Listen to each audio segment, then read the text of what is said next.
आज हम बात करने वाले हैं उस बड़ी खबर की जिसने 2 साल से जारी गाजा युद्ध को थोड़ी उम्मीद की किरण दिखाई है। जी हां, हम बात कर रहे हैं हमास और इजराइल के बीच हुए सीजफायर और बंधकों की रिहाई की।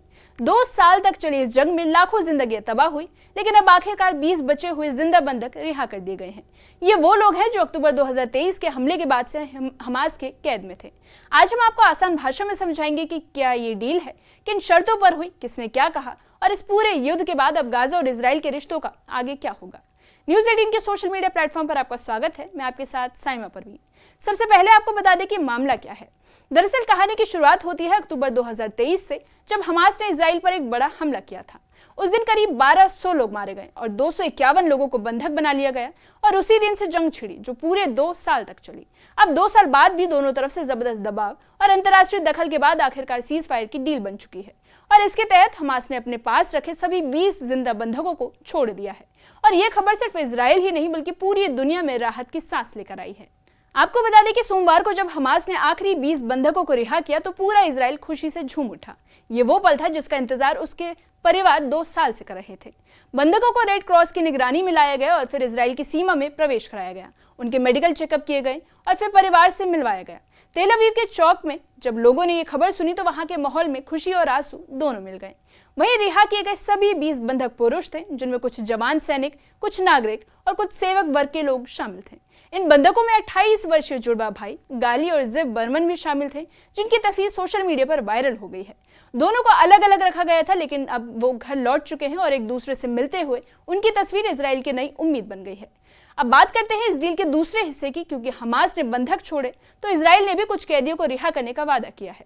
सोमवार दोपहर को ओफर जेल से रेड क्रॉस की गाड़ी और बसें निकली, जिनमें 250 लंबे समय से कैद फिलिस्तीनी कैदी शामिल थे। ये बसें बेतुनिया शहर की ओर गई, जहां उनके परिवार उनका इंतजार कर रहे थे। वहीं दोनों तरफ से आंसू थे, किसी के आजादी के लिए, किसी के यादों के।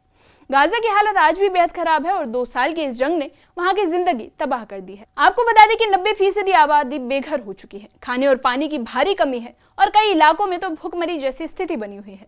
और इस सीज फायर के बाद उम्मीद जगी है कि मानवीय सहायता यानी ह्यूमन एड गाजा में वापस आ सकेगी, ताकि लोग फिर से जिंदगी शुरू कर सकें। अब आते हैं उस शख्स पर जिसने इस डील में अहम रोल निभाया है, और वो है अमेरिकी राष्ट्रपति डोनाल्ड ट्रंप। उन्होंने कहा कि द वॉर इज ओवर, यानी युद्ध खत्म हो गया है। ट्रंप अब इजराइल और मिस्र का दौरा कर रहे हैं, जहां वो पोस्ट वॉर प्लान पर बातचीत करेंगे, यानी युद्ध के बाद गाजा का भविष्य क्या होगा, कौन चलाएगा और शांति कैसे बरकरार रखी जाएगी। वहीं इजराइल के अंदर भी ये मसला बड़ा राजनीतिक बन गया है। प्रधानमंत्री बेंजामिन नेतन्याहू पर आरोप था कि वो जानबूझकर बंधकों की रिहाई में देरी कर रहे हैं। परिवारों ने हफ्तों तक प्रदर्शन किए, मोमबत्तियां जलाई और ब्रिंग देम होम वाली मुहिम चलाई। अब जब आखिरी बंधक लौटे हैं तो ये सरकार के लिए एक बड़ी राहत साबित हुई है। हालांकि इस डील में सिर्फ जीवित लोग नहीं बल्कि 28 मृत बंधकों के शव भी इजराइल को सौंप दिए जाने हैं, लेकिन उनकी वापसी की सटीक तारीख अभी तय नहीं हुई है और अंतर्राष्ट्रीय टास्क फोर्स बनाई गई है जो 72 घंटों में लापता या फिर मृत बंधकों की पहचान और वापसी का काम करेगी। वहीं सीज फायर के बाद अब गाजा में राहत सामग्रियों का बड़ा प्रवाह शुरू होने की उम्मीद है। वहीं यूएन और कई देशों ने फूड, मेडिकल सप्लाई और फ्यूल भेजने की तैयारी कर ली है। इस कदम को शांति की दिशा में पहला ठोस कदम माना जा रहा है। हालांकि सभी जानते हैं कि यह सिर्फ शुरुआत है। असली चुनौती स्थायी शांति बनाए रखने की है। इस युद्ध ने गाजा को खंडर बना दिया है। यूएन प्रमुख टॉम फ्लेचर ने कहा कि much of Gaza is a wasteland, यानी गाजा का बड़ा हिस्सा बर्बाद जमीन बन चुका है। वहीं 67,000 से ज्यादा फिलिस्तीनी मारे जा चुके हैं, जिनमें आधी महिलाएं और बच्चे शामिल हैं। अब इसके बाद सवाल यही है कि आगे गाजा को कौन चलाएगा। अमेरिका की प्लानिंग के मुताबिक एक अंतर्राष्ट्रीय प्रशासनिक संस्था बनाई जाएगी जो गाजा को चलाएगी। इसमें फिलिस्तीनी तकनीकी अधिकारी, मिस्र और जॉर्डन के प्रशिक्षित पुलिस बल और अरब देशों की सुरक्षा फोर्स शामिल है, जबकि इजराइल अपनी फोर्स धीरे धीरे वहां से हटा लेगा। अब आपको बता दें कि जब एक तरफ फिलिस्तीनी लोग अपने कैदियों की रिहाई का बेसब्री से इंतजार कर रहे थे, तो उसी वक्त माहौल अचानक तनावपूर्ण हो गया। एक इजरायली झंडा लगी बख्तरबंद गाड़ी ने भीड़ पर टीयर गैस और रबर बुलेट्स दागी। ऊपर से ड्रोन बनवा रहे थे और लोग इधर उधर भागने लगे। उसके बाद बताया गया कि इससे पहले एक पर्चा फहराया गया था, जिसमें चेतावनी दी गई थी कि जो भी आतंकी संगठनों का समर्थन यानी उसका सपोर्ट करेगा उसे गिरफ्तार कर लिया जाएगा। और ये घटना उस वक्त हुई जब माहौल में थोड़ी राहत की उम्मीद थी। वहीं इजरायली सेना ने इस घटने या फिर पर्चे को लेकर कोई जवाब नहीं दिया है, लेकिन इस सब के बीच बंधकों और कैदियों के आदान प्रदान ने एक छोटी सी उम्मीद जगाई है कि शायद 2 साल से जारी ये खून खराबा भरा युद्ध अब खत्म होने की ओर बढ़ रहा है। वहीं इस प्लान में फिलिस्तीनी अथॉरिटी को भी एक अहम रोल दिया गया है और वो है हालांकि नेतन्याहू पहले इसके खिलाफ थे, लेकिन अब कहा जा रहा है कि अगर अथॉरिटी में सुधार होता है तो उसे गाजा की गवर्नेंस में शामिल किया जाएगा। यानी धीरे धीरे गाजा फिर से स्वशासन की दिशा में बढ़ सकता है। वहीं गाजा और इजराइल दोनों जगह लोगों की भावना एक जैसी थी, थकान और उम्मीद। 2 साल की तबाही के बाद लोगों को अब सिर्फ शांति चाहिए। वहीं सोशल मीडिया पर #HopeInGaza और #FreeAtLast जैसे हैशटैग ट्रेंड कर रहे हैं। कोई अपने घर लौटे बेटे को गले लगा रहा है तो अपने खोए हुए परिवार की तस्वीरें लेकर रो रहा है। और जैसे जैसे जंग लंबी खिंचती गई, इजराइल के भीतर नाराजगी बढ़ती गई।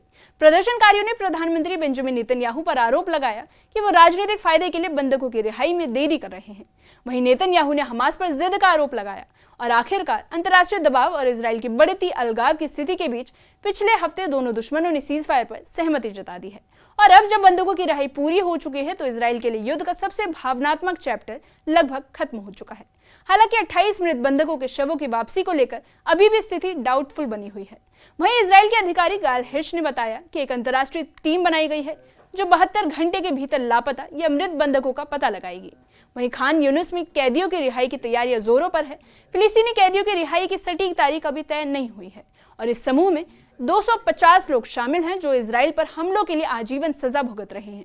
और इसके अलावा 1700 लोग ऐसे हैं जिन्हें गाजा से युद्ध के दौरान पकड़कर बिना चार्ज के रखा गया था और ये कैदी या तो वेस्ट बैंक या गाजा लौटाए जाएंगे या फिर निर्वासन में भेजे जाएंगे। और इसी बीच डोनाल्ड ट्रंप का दौरा भी जारी है और सोमवार को ट्रंप इजराइल पहुंचे, जहां उन्होंने बंधकों के परिवारों से मुलाकात की और कनेसेट में भाषण दिया। आपको बता दें कि उपराष्ट्रपति JD वेंस के मुताबिक ट्रंप नई रिहा हुई बंधकों से भी मिलने वाले हैं। ट्रंप ने मीडिया से कहा कि युद्ध खत्म हो गया है, लेकिन सीजफायर डील के बावजूद हमास और गाजा के भविष्य को लेकर कई सवाल अभी भी अनसुलझे हैं। सबसे बड़ा विवाद यह है कि इजराइल चाहता है कि हमास हथियार डाल दे, जबकि हमास पूरी तरह से सेना हटाने की शर्त पर सहमत है। अब तक इजरायली सेना ने गाजा सिटी, दक्षिणी शहर खान यूनिस और अन्य क्षेत्रों से पीछे हटने का फैसला लिया है। आपको बता दें कि राफा शहर, गाजा के उत्तर के कस्बे और इजराइल सीमा के साथ लंबी पट्टी में सैनिक अभी भी तैनात हैं और गाजा का भविष्य और वहां की शासन व्यवस्था अभी तक क्लियर नहीं हुई है। और अमेरिका की योजना के तहत एक अंतर्राष्ट्रीय संस्था गाजा का प्रशासन संभालेगी। आखिर में सच्चाई यह है कि जंग खत्म हो गई है, लेकिन सवाल अब भी बाकी है कि हमास वाकई अपने हथियार डाल देगा, क्या इजराइल पूरी तरह से अपनी सेना हटा लेगा और क्या ये शांति टिक पाएगी या फिर किसी नए संघर्ष की शुरुआत होगी। इस मामले पर आप क्या सोचते हैं, कमेंट सेक्शन में कमेंट करके बताइए।